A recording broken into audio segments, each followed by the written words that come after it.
pour Aubusson, puisque Aubusson, c'est quand même donc un savoir-faire incroyable qui existe depuis des siècles. Et donc, pour moi, c'est un savoir-faire magnifique. Donc, nous avons appelé cette collection la tapisserie d'Aubusson, The Great Lady, parce que voilà, The Great Lady, elle arrive avec toute sa noblesse, elle arrive avec toute son histoire, et elle est toujours aussi belle, et elle courra les siècles à venir comme elle a été dans le passé. Voilà, j'avais étudié d'abord le savoir-faire parce que je dois m'imprégner de la tapisserie. Donc j'ai été voir toutes les expositions où il y avait de la tapisserie. J'ai beaucoup écouté Bruno Itier qui m'a appris et m'a donné toutes ses connaissances, enfin évidemment pas toutes ses connaissances, mais m'a ouvert l'œil sur ce que je devais enregistrer. Et en fait, donc j'ai abordé la tapisserie avec les lissiers. Donc les lissiers, ce sont les gens qui tissent. Puisque nous partions de cartons qui n'existaient pas vraiment, puisque aucun d'entre nous n'est peintre. Donc en fait, c'était des attentions.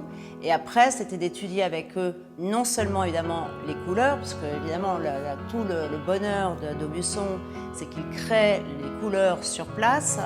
C'était aussi leur faire inventer des points, parler des vibrations. Et on a fait des centaines d'échantillons pour arriver à ce que la collection soit homogène, chacun dans son univers, et qu'elle fasse rêver. En fait, je pense que je pars avec mes rêves. Je pense que je pars avec des intuitions.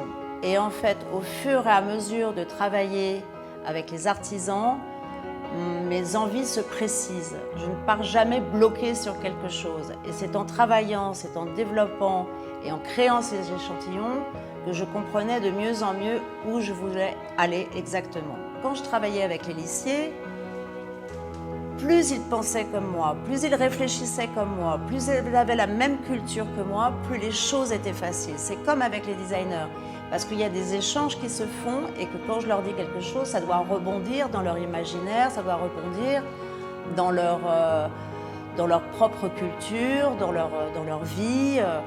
Et par exemple, pour